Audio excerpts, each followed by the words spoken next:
अध्याय 2 ग्रंथ लेखन का ध्येय, कार्यारंभ में असमर्थता और साहस, गर्मा गर्म बहस, अर्थपूर्ण उपाधि, हेमांत पंत, गुरु की आवश्यकता। गत अध्याय में ग्रंथकार ने अपने मौलिक ग्रंथ श्री साई सचरित्र में उन कारणों पर प्रकाश डाला था जिनके द्वारा उन्हें ग्रंथ रचना के कार्य को आरंभ करने की प्रेरणा मिली। अब वे ग्रंथ पठन के योग्य अधिकारियों तथा अन्य विषयों का इस अध्याय में विवेचन करते हैं। ग्रंथ लेखन का हेतु, किस प्रकार विषूचिका के रोग के प्रकोप को आटा पिसवाकर तथा उसको ग्राम के बाहर फेंकवा कर रोका तथा उसका उन्मूलन किया, बाबा की इस लीला का प्रथम अध्याय में वर्णन किया जा चुका है। मैंने और भी लीलाएं सुनी जिनसे मेरे हृदय को अति आनंद प्राप्त हुआ और यही आनंद का स्रोत काव्य रूप में प्रकट हुआ। मैंने यह भी सोचा कि इन महान आश्चर्यजनक लीलाओं का वर्णन बाबा के भक्तों के लिए मनोरंजक एवं शिक्षाप्रद सिद्ध होगा तथा उनके पाप समूल नष्ट हो जाएंगे। इसलिए मैंने बाबा की पवित्र जीवन गाथा और उनके मधुर उपदेशों का लेखन प्रारंभ कर दिया। श्री साई की जीवनी न तो उलझनपूर्ण है और न संकीर्ण ही, वरन सत्य और आध्यात्मिक मार्ग का वास्तविक दिग्दर्शन कराती है। कार्य आरंभ करने में असमर्थता और साहस। श्री हेमांत पंत को यह विचार आया कि मैं इस कार्य के लिए उपयुक्त पात्र नहीं हूँ। मैं तो अपने परम मित्र की जीवनी से भी भली भांति परिचित नहीं हूँ और न ही अपनी प्रकृति से। तब फिर मुझ सरीखा मूढ़मति भला एक महान संत पुरुष की जीवनी लिखने का दुस्साहस कैसे कर सकता है। अवतारों की प्रवृत्ति के वर्णन में वेद भी अपनी असमर्थता प्रकट करते हैं। किसी संत का चरित्र समझने के लिए स्वयं को पहले संत होना नितांत आवश्यक है। फिर मैं तो उनका गुणगान करने के सर्वथा अयोग्य ही हूँ। संत की जीवनी लिखने में एक महान साहस की आवश्यकता है और कहीं ऐसा न हो कि 4 लोगों के समक्ष हास्य का पात्र बनना पड़े। इसलिए श्री साईं बाबा की कृपा प्राप्त करने के लिए मैं ईश्वर से प्रार्थना करने लगा। महाराष्ट्र के सर्वश्रेष्ठ श्री ज्ञानेश्वर महाराज का कथन है कि संत चरित्र के रचयिता से परमात्मा अति प्रसन्न होता है। तुलसीदास जी ने भी कहा है कि साधु चरित शुभ सरिस कपासु निरस विशद गुणमय फल जासु जो सही दुख पर क्षेत्र दुरावा वंदनीय जहि जग जस पावा। भक्तों को भी संतों की सेवा करने की इच्छा बनी रहती है। संतों की कार्य पूर्ण करा लेने की प्रणाली भी विचित्र ही है। यथार्थ प्रेरणा तो संत ही किया करते हैं, भक्त तो निमित्त मात्र या कहिए कि कार्य पूर्ति के लिए एक यंत्र मात्र है। उदाहरणार्थ, शक संवत 1700 में कवि महीपति को संत चरित्र लेखन की प्रेरणा हुई। ईश्वर ने संतों में अंतः प्रेरणा पैदा की और कार्य पूर्ण हो गया। इसी प्रकार शक संवत 1800 में श्री दास गणों की सेवा स्वीकार हुई। महीपति ने 4 काव्य रचे, भक्त विजय, संत विजय, भक्त लीलामृत और संत लीलामृत, और दासगणों ने केवल 2 भक्त लीलामृत और संत कथामृत, जिसमें आधुनिक संतों के चरित्रों का वर्णन है। भक्त लीलामृत के अध्याय 31, 32 और 33 तथा संत कथामृत के 57वें अध्याय में श्री साईं बाबा की मधुर जीवनी तथा मूल उपदेशों का वर्णन सुंदर एवं रोचक ढंग से किया गया है। इनका उदाहरण श्री साईं लीला पत्रिका के अंक 11, 12 और 17 में दिया गया है। पाठकों से इनके पठन का अनुरोध है। इसी प्रकार श्री साईं बाबा की अद्भुत लीलाओं का वर्णन एक बहुत सुंदर छोटी सी पुस्तिका श्री साईनाथ भजनमाला में किया गया है। इसकी रचना बांद्रा की श्रीमती सावित्रीबाई रघुनाथ तेंदुलकर ने की है। श्री दासगणु महाराज ने भी श्री साईं बाबा पर कई मधुर कविताओं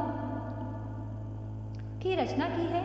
एक और भक्त अमिताभ भवानी मेहता ने भी बाबा की कुछ कथाओं को गुजराती में प्रकाशित किया है। साईं प्रभा नामक पत्रिका में भी कुछ लीलाएं शिरडी के दक्षिण भिक्षा संस्थान द्वारा प्रकाशित की गई हैं। अब प्रश्न यह उठता है कि जब श्री साईनाथ महाराज के जीवन पर प्रकाश डालने वाला इतना साहित्य उपलब्ध है, फिर और एक ग्रंथ साई सचरित्र रचने की आवश्यकता ही कहाँ पैदा होती है। इसका उत्तर केवल यही है कि श्री साईं बाबा की जीवनी सागर के सदृश्य अगाध, विस्तृत और अथाह है।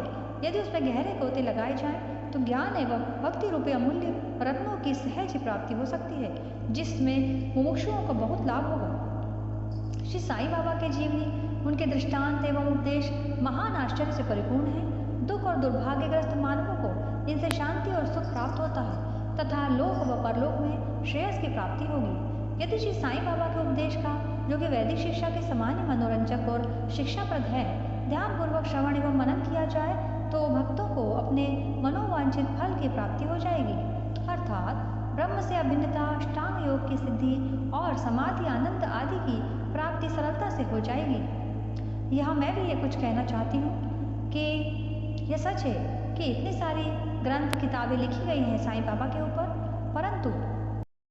परंतु साईं बाबा का जीवन और उनका जीवन ध्येय तथा उनकी प्रेरणा वह अनंत है। तो इसमें यह कहा जा सकता है कि आज के समय में, आधुनिक समय में, इस समय जब टेक्नोलॉजी इतनी डेवलप हो चुकी है तो बहुत सारे उनके भक्त जो यहाँ भी हैं, बाहर भी रहते हैं, विदेशों में रहते हैं, उनके लिए चीज़ों को एकत्रित करना, किताबों को पढ़ना थोड़ा मुश्किल हो जाता है।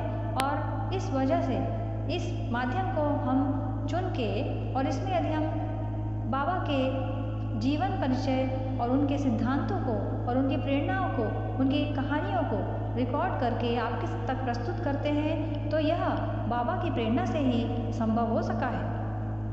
आगे बढ़ते हुए साथ यह विचार भी आया कि मेरे लिए सबसे उत्तम साधना भी केवल यही है, मतलब बाबा की साधना। जो भोले भाले प्राणी श्री साईं बाबा के दर्शनों से अपने नेत्र सफल करने के सौभाग्य से वंचित रहे हैं, उन्हें यह चरित्र अति आनंददायक प्रतीत होगा।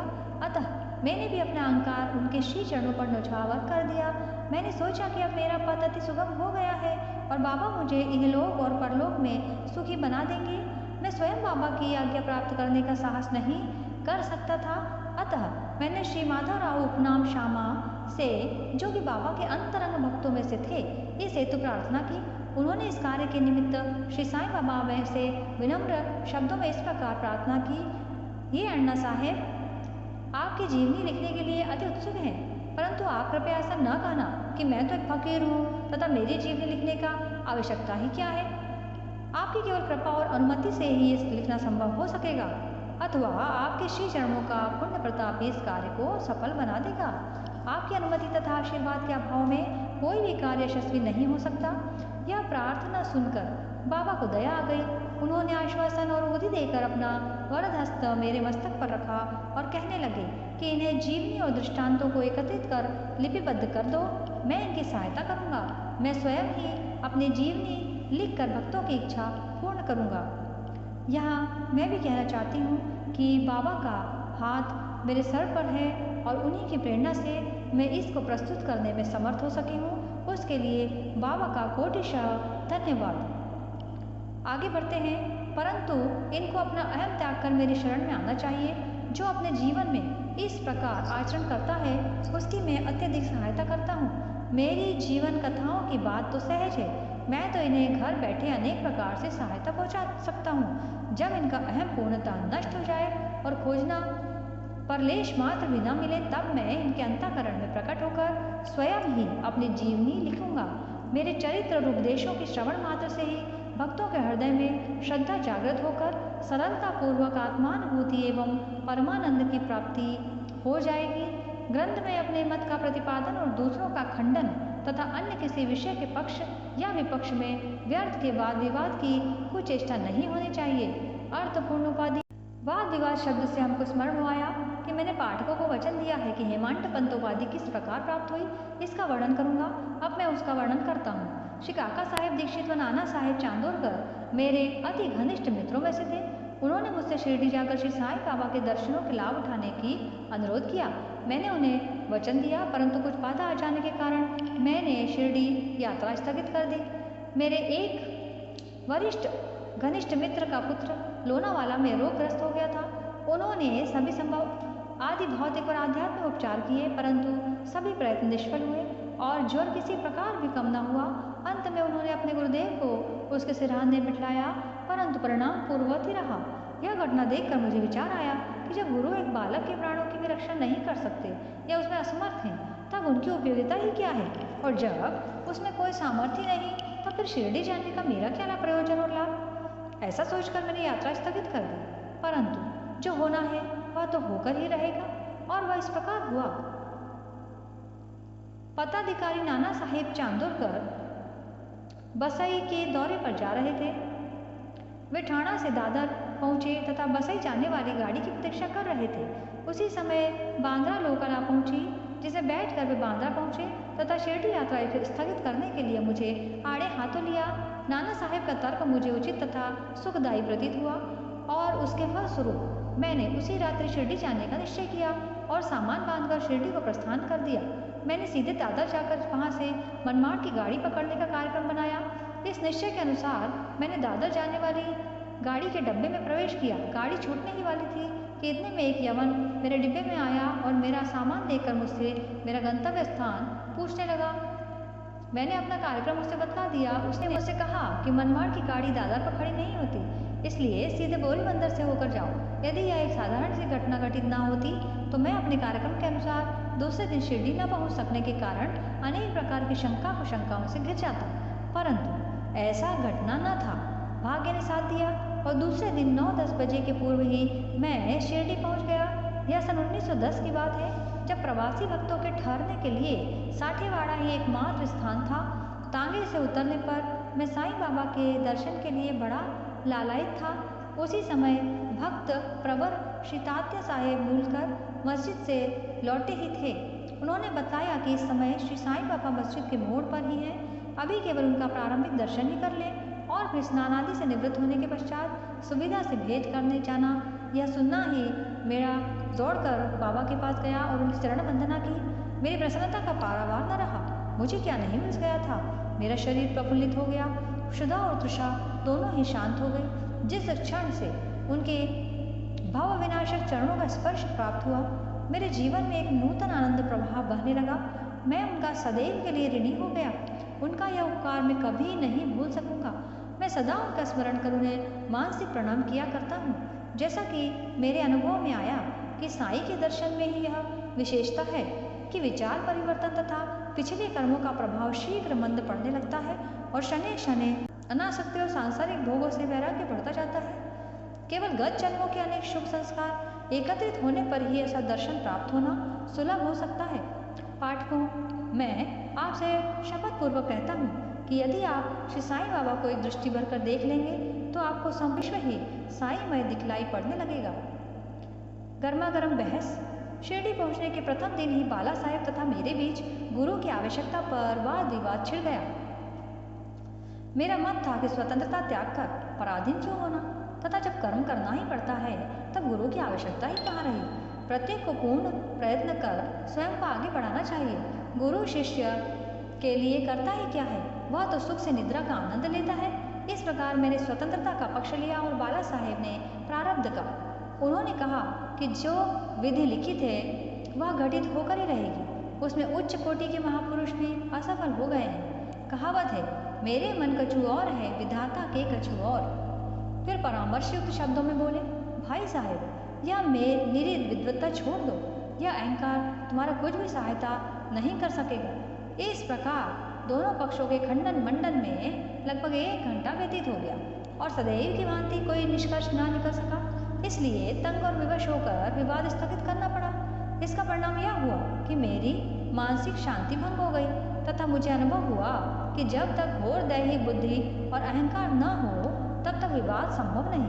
वस्तुतः यह अहंकार ही विवाद की जड़ है। जब अन्य लोगों के साथ मैं मस्जिद गया तब बाबा ने काका साहेब को संबोधित कर प्रश्न किया कि साठेवाड़ा में क्या चल रहा था, किस विषय में विवाद था। फिर मेरी ओर दृष्टिपात कर बोले कि इन हेमांड पंत ने क्या कहा। ये शब्द सुनकर मुझे अधिक अचंभा हुआ। साठेवाड़ा और मस्जिद में पर्याप्त अंतर था। सर्वज्ञ या अंतर्यामी हुए बिना बाबा को विवाद का ज्ञान कैसे हो सकता था। मैं सोचने लगा कि बाबा हेमांड पंत के नाम से मुझे क्यों संबोधित करते हैं। यह शब्द तो हेमाद्री पंत का अपभ्रंश है। हेमाद्री पंत देवगिरी के यादव राजवंशी महाराज महादेव और रामदेव के विख्यात मंत्री थे। वे उच्च कोटि के विद्वान, उत्तम प्रकृति, चतुर्वर्ग चिंतामणि, जिसमें आध्यात्मिक विषयों का विवेचन है, और राज प्रशस्ति जैसे उत्तम काव्यों के रचयिता थे। उन्होंने ही हिसाब किताब रखने की नवीन प्रणाली का आविष्कार किया था और बही खाते की पद्धति को जन्म दिया और कहा मैं इसके विपरीत एक अज्ञानी, मूर्ख और मंदमती हूँ। अतः मेरी समझ में यह न आ सका कि मुझे इस विषय उपाधि से विभूषित करने का तात्पर्य ही क्या है। गहन विचार करने पर मैं इस निष्कर्ष पर पहुंचा कि कहीं मेरे अहंकार को चूर्ण करने के लिए ही तो बाबा ने इस अस्त्र का प्रयोग नहीं किया है, ताकि मैं भविष्य में सदैव के लिए निरभिमानी एवं विनम्र हो जाऊं, अथवा कहीं यह मेरे वाक चातुर्य के उपलक्ष्य में मेरी प्रशंसा तो नहीं है। भविष्य व दृष्टिपात करने से प्रतीत होता है कि बाबा के द्वारा हेमांत पंत की उपाधि से विभूषित करना कितना अर्थपूर्ण और भविष्य गोचर था।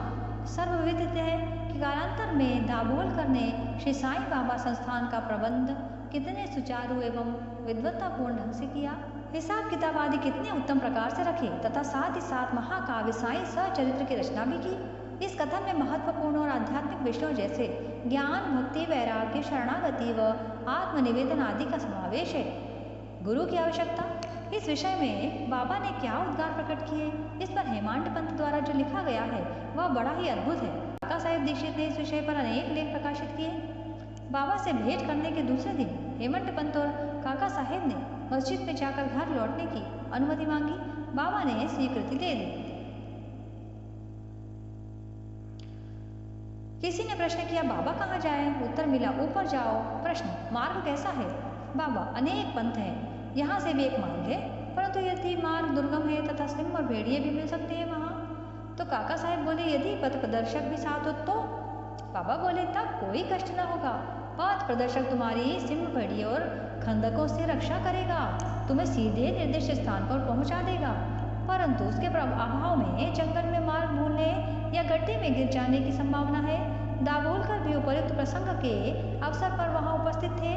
उन्होंने सोचा कि जो कुछ बाबा कह रहे हैं वह गुरु की आवश्यकता क्यों है।